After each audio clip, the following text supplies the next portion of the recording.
press the bell icon on the YouTube app and never miss another update. Photoshop 7.0 use कर सकते हैं। मैं CS2 use कर रहा हूँ। यहाँ पर आप जाएंगे फाइल पर और आएंगे वहाँ पर ओपन पर क्लिक करने के बाद हमने इमेज डाउनलोड करी थी हम उसको ओपन कर लेंगे। यहाँ पर हम इमेज देख रहे होंगे, इमेज की लेयर पर जाकर हम डबल क्लिक करेंगे और अनलॉक करेंगे क्योंकि वो लॉक इमेज है।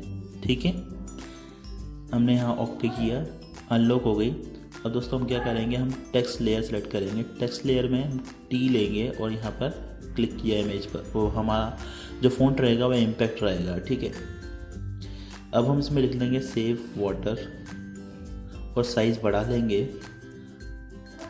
ठीक है, साइज़ बढ़ाने के बाद अब साइज़ देख रहे होंगे, टेक्स्ट साइज़ मैंने बढ़ा दी है, इसके थ्रू मैं टेक्स्ट साइज़ बढ़ा रहा हूँ।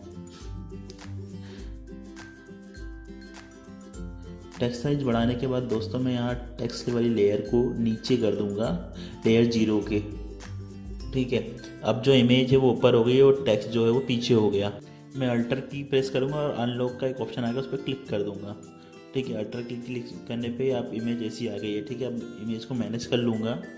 ठीक है, इमेज मैनेज करने के बाद मैं जो टेक्स्ट वाला फॉर्म है उसमें राइट क्लिक दबा के ब्लेंडिंग ऑप्शन में जाऊँगा और ब्लेंडिंग ऑप्शन में जाने के बाद मैं उसमें कुछ शेडो दे दूँगा।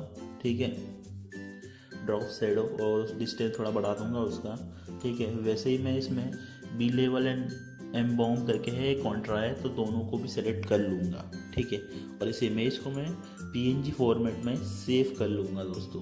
तो दोस्तों यही था एक वीडियो जो आपके सामने आया हुआ है। ये टेक्स्ट में इमेज कैसे लगाते हैं, बहुत दिक्कत आती है शुरुआत में, बहुत ही आसान तरीका है।